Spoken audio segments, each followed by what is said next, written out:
2009 on TSN is brought to you by the new Q horsepower from Quaker State. Unleash all your horses. And Michelin, a better way forward. You know, as I speak, things have been tough for many people, and if you believe the media, the world is indeed going into the toilet economically. And when people start to believe that, they stop spending money, they stop buying things, including new vehicles. And as a result, car companies have been feeling the pinch, with one exception, Mitsubishi. Thanks to the Lancer, sales are up 25%. And this is a company that knows a good thing when they see it. So now they're going into one of the toughest segments of the automotive world with another Lancer, but one with a different twist.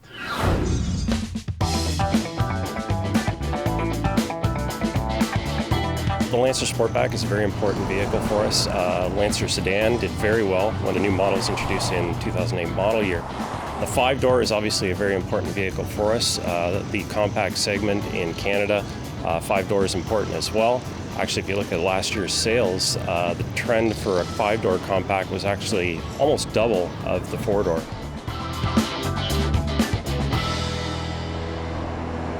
Well, I think the Lancer and the Outlander were the two models that took him out of the dark. Mitsubishi had products that were good, but not better than the competition. Now they produce a Sportback. If people remember, there was a Sportback a couple of years back, but it was this ugly wagon that basically looked like in the middle of the 80s. Now they have a modern Sportback.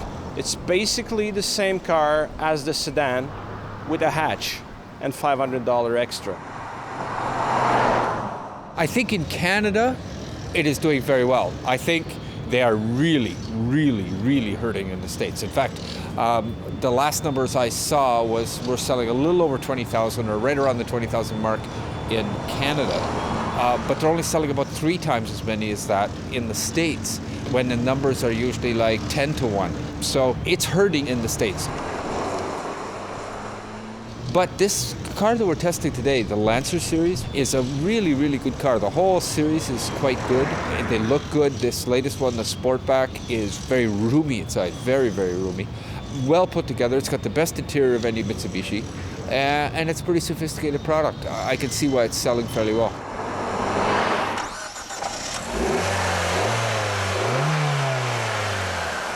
There's 2 different powertrains available on the Sportback. The GTS model has the 2.4-liter 4-cylinder engine with a 5-speed or a CVT transmission available, or the Ralliart model, which is our turbocharged 4-cylinder model, which is basically a detuned version of the Evo, and it's equipped exclusively with the TCS ST, which is the twin-clutch Sportronic shift transmission, which is a dual-clutch transmission.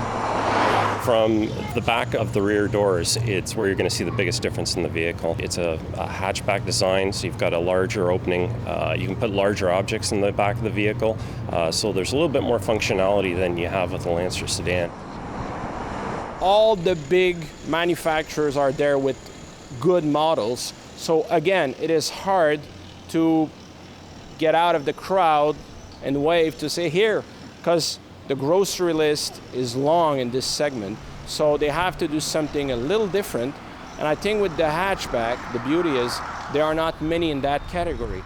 It's a lot of fun to drive. I look at the Ralliart model in particular as being sort of a 7/10 Evo. It's got a lot of performance, a lot of technology, and it's a fun car to drive, and you get the functionality there with the hatchback as well. Obviously, the big change in this new Lancer is the 5th door, and they got this right. Nice latch to open it up with, plenty of headroom, but more importantly, lots of room here to put things in. And of course, the back seats fold down flat, plenty of cargo space. But I do have a pet peeve, but that's at the front.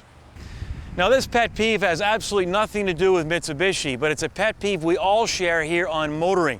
Car companies spend a lot of money designing their cars, especially the front. And there are provinces and certainly states, including Florida, where you don't put a front plate on. Example, great front end on this Lancer, and look at it with a license plate. Ridiculous. I think we're getting a foothold. I think the name is starting to resonate. People are becoming aware of Mitsubishi, and it's ending up on people's shopping lists when they're looking at new vehicles now. We're seeing that. The Lancer has really broken through. The Outlander, our compact SUV, has done very well as well. So yeah, I think we're really starting to resonate with the Canadian buyers. Somebody who's looking for a sports/practical hatchback, they have one that's very interesting. They're doing quite well right now, so I mean they're happy, at least here in Canada. Small is good. Right now, small is good. I hear inklings that the economy is getting better. My God, it's not all doom and gloom, can it be? It's the media reporting that there might be a comeback. My God. 15 minutes of fame, it should be 15 minutes of shame. More later on Kenzie's Corner.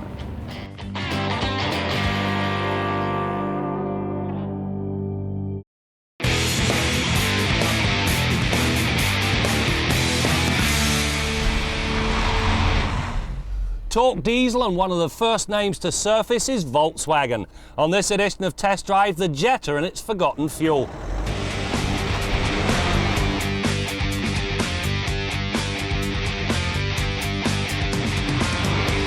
Over the years, roughly half of all Golfs and Jettas sold have employed the engine patented by Rudolf Diesel more than 100 years ago.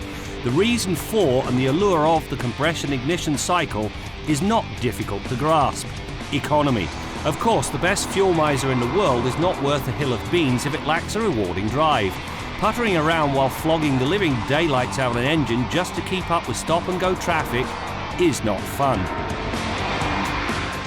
The one thing Volkswagen does very well is finish off interiors. Now in this Jetta, soft touch materials on the dash, very comfortable leather seating, and in this car, a full glass moonroof. Now this thing opens up the cabin enormously and makes this car feel much bigger than its compact dimensions. It's also very logical for the most part, until you get to this. Here's where you plug your iPod in, here's where you charge it. Now the two outlets need to be put in the same place, preferably in here, where everything remains hidden.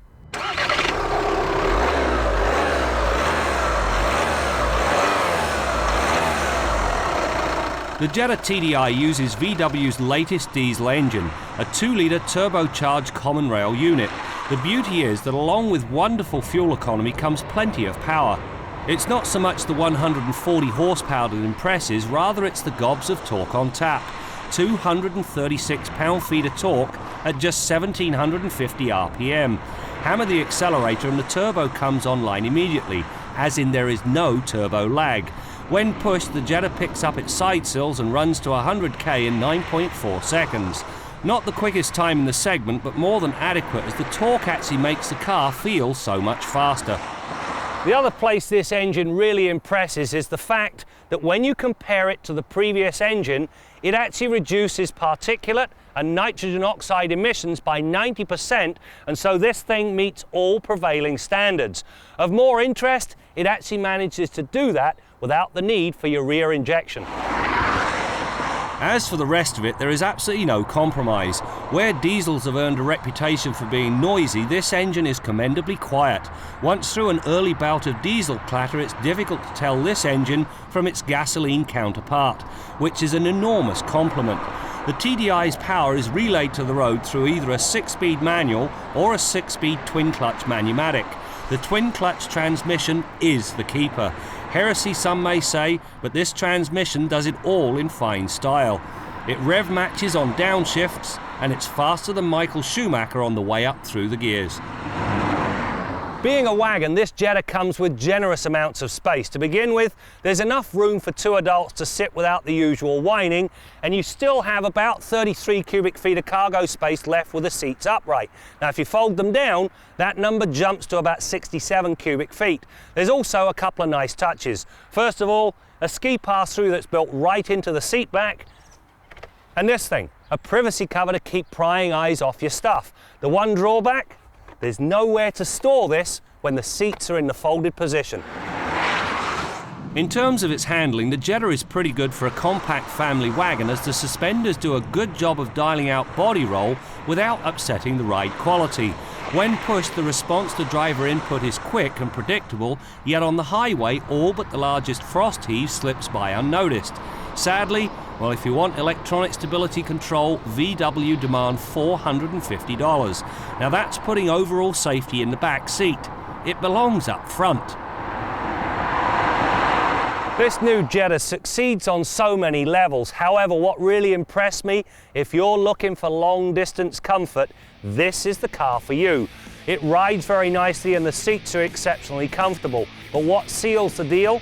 If you go on a long trip, you'll squeeze the better part of 900 kilometers out of each and every tank full. Now that makes it a fuel miser of the first order.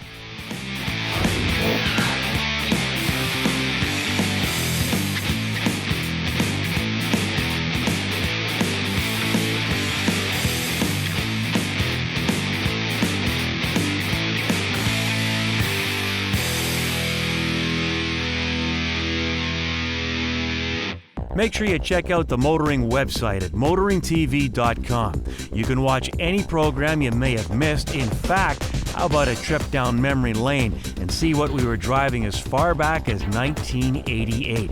Check out our blog, our photo gallery, and much more. It's all there at motoringtv.com.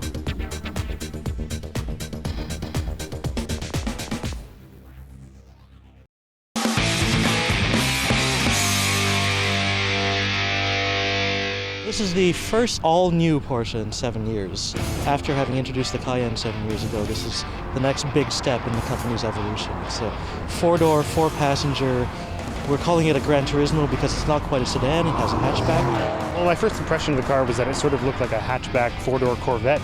But seeing the car in the flesh, it looks a lot different than it does in photos. And from the little experience we had riding shotgun on the track this morning, it's definitely living up to the badge on the hood. So. It's an odd thing for a four-door, but it's not an odd thing for a Porsche. All of our cars, including the Cayenne, including the Panamera, really, shine on the track. And we thought it was very important to show that this car is a real Porsche. We were very clear about that we wanted to do something different. So it has a proportion of a sports car, it is a real four-seater, it has the functionality of a wagon.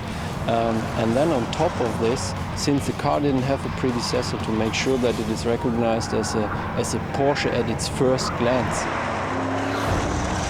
As we mentioned earlier, Mitsubishi has been doing quite well thanks to sales of the Lancer, and of course they're hoping for even bigger things from this new five-door version. But there is someone on motoring who's not big on Mitsubishi product, at least from a mechanical point of view, and that's our man in the Quaker State garage, Bill Gardiner. So what we did, we got Bill behind the wheel of the new Lancer, gave him a little seat time to see if his opinion might have changed. How about it, Bill? Hey, I sent Brad a text message a few days after having the Lancer, and Mitsubishi guys, don't take this personally because I really don't like any cars, but I sent him a text message saying cars suck.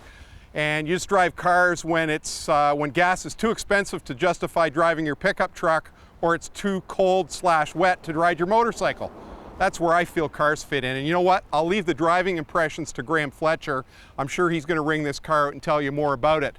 But I'll tell you something. If you're a mechanic and you've been turning wrenches in this country for any length of time like I have, you've already had a fair bit of Mitsubishi experience over the years. I mean, think back to the very first Chrysler minivan. The optional four-cylinder engine in that Dodge minivan was a 2.6-liter Mitsubishi four-cylinder. The base engine was a Chrysler engine. As the minivan evolved, their very first V6 was a 3-liter Mitsubishi V6, and for many model years, they sold that 3-liter Mitsubishi V6 alongside their 3.3-liter pushrod domestically produced engine. The knock on the Mitsubishi engines back then was when they got some miles on them, they really burned oil and they were awful expensive to fix. They were not as durable as the old tried and true cast iron pushrod American engines. But everybody's improved over the years, Mitsubishi included. They've made some great inroads, some great progress. Technology today being what it is, we've got some fantastic powertrains in these vehicles. The Lancer's no exception. But you know what? My thing is fixing the car. So I'm going to tell you, I just did a little poll here this morning, phoned a Mitsubishi dealership and a Honda dealership, and I priced out a number of commonly replaced items. If you look at the comparative prices of a Honda Accord versus the Mitsubishi Lancer, and I priced every one of them out with list price and availability, the Honda Accord wins by quite a bit in every category. Now those Mitsubishi parts are not ridiculously priced. They're not way out in left field. There's a lot of cars that are way worse in terms of gouging you for price on replacement parts. The thing with the Mitsubishi is though, it's not as a mainstream car. They don't produce it, there isn't safety in numbers. With the Accord, it's one of the most mass-produced cars, so every part gets broken down on price because it's so mass produced. I like the Lancer, still a little bit too pricey to fix. When they sell enough of them and they get to those numbers of the Honda Accord, maybe they'll match their numbers too. Till next week, I'm Bill Gardiner for Motoring 2009.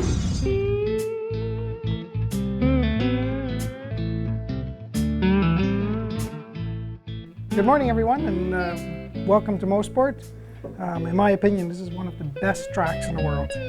We're here with the Mercedes-Benz Driving Academy doing a Mastering Performance course, which is a course that's open to the public. People come out and drive expensive cars on the racetrack. So left foot on the rest pad, nice and comfortable in the car. You should be able to depress the pedals fully without reaching for them, so that gets us distance from the pedals. I've been doing this for 25 years. I've been teaching performance driving, coaching race car drivers, so big background in driving on racetracks and teaching people how to do it. I've taught about 30,000 people in my 25-year career. Today you're going to drive a whole fleet of cars. We have everything from the B-Class to the ML to the E320 to the C63.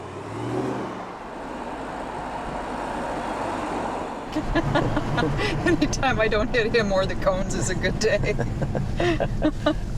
It's one thing to be able to do something and do it well, which I'm sure he does, but he's also able to communicate it so that I can understand what it is that, at least in theory, what it is I'm supposed to be doing. All right, here comes Joanne.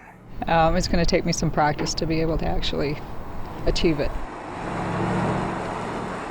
I just want to be a better driver. I want to be a safer driver. And I also, I enjoy the cars, and I enjoy the opportunity to be in each and every one in the same sort of time period, so I've got a really good comparison. All right, you just wait for your signal. It's a fantastic experience. It is a unique experience. You may not know, but I did do the BMW driver training in Downsview, and it was a different experience. This is, for me, a lot more fun. It's educational. You're on the track. Wow! Ooh. Woohoo, here we go. It's my 15 minutes of fame. There you go. Ooh, Okay. Look out. So you remember, you're just going to look ahead. Remember, push back on the rest pad, nice and light on the wheel, and look through the corner, nice and smooth. All right, go ahead. What's happening is, in the last number of years, we've seen more and more cars become high horsepower and very, very capable. And we're seeing more and more people wanting to explore the limits of their cars and wanting to learn how to drive them properly. Now, does that sound nice or what? I could listen to that all day. Oh, wait, I do. Every day. Okay, she hits the apex. She's back on throttle. Now she comes to the outside. Look at the vision. Look at the vision. She's off the brakes here and back to throttle. Everything we teach on a track is applicable to the road other than the speed. So the vision techniques, the steering techniques, the braking techniques, all of that can be transferred right to the road. We talk in the classroom about proper mirror adjustment, proper seating. All of that is things that people can use on the road as well. You have to have some patience at times. You do this stuff and you go, oh, just, do a little bit more of this and it'll be perfect. But people are learning, and you see, the whole day, things getting better. Well, they're very kind, and again, they're easy to, they let you start slow and at your own pace, and then let you pick it up and encourage you to pick it up as you're comfortable doing that. So, yeah, it's been a wonderful experience. One of the neat things is we don't have a prerequisite for this program, so if you've never done this before, you can come out and we'll teach you in a safe environment how to do it. We do it across the country. We're completely portable, and that's the beauty of this program. We go from Vancouver basically to Moncton.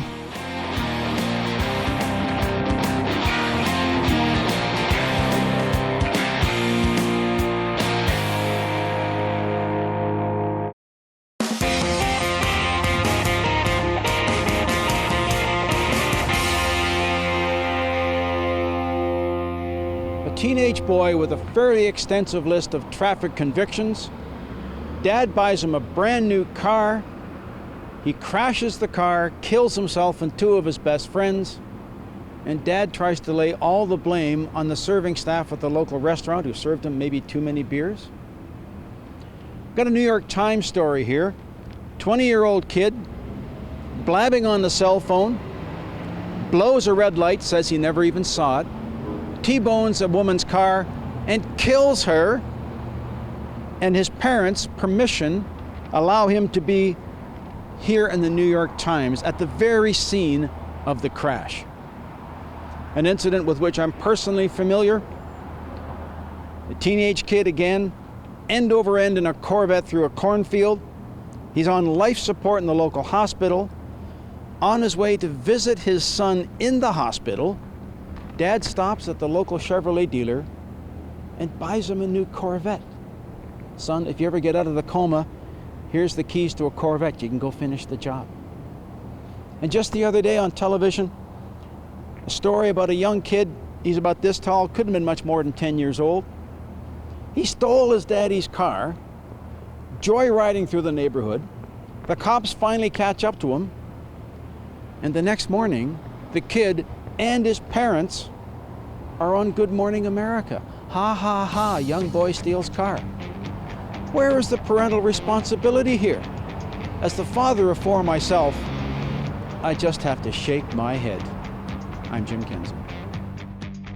You know, when you're taking on cars like the Subaru WRX and the Mazda 3, you better be good. Well, those are just some of the vehicles that Mitsubishi is taking dead aim at with their new Lancer Sportback. Well, when it comes to design, the Lancer, in my opinion, does not have to take a back seat to anybody. In fact, I think it even looks a bit like the Subaru, which is not a bad thing. As far as performance goes, yes, I'm not a big fan of the CVT transmission, but that's a minor thing. This car, especially the Ralliart, goes like stink, and I love the interior. And maybe most importantly, this car was turning heads as we drove it around here in southern Florida, and at the end of the day, that's really what matters to this company, and maybe also selling a few vehicles. That's it for now. We'll see you next time out as we continue to bring you more stories about cars and the people who drive them. I was sort of surprised with what they've come up with. I was expecting more along the lines of the Tiburon in a slightly larger package. This car is a completely different animal. It's, first of all, it's rear-wheel drive, which is what a sporty car should be and traditionally is. One minor little quibble, the grab handle is missing on the passenger side. I'm a grab handle fan, especially if somebody crazy is driving. Motoring 2009 on TSN has been brought to you by the new Q Horsepower from Quaker State. Unleash all your horses. And Michelin, a better way forward.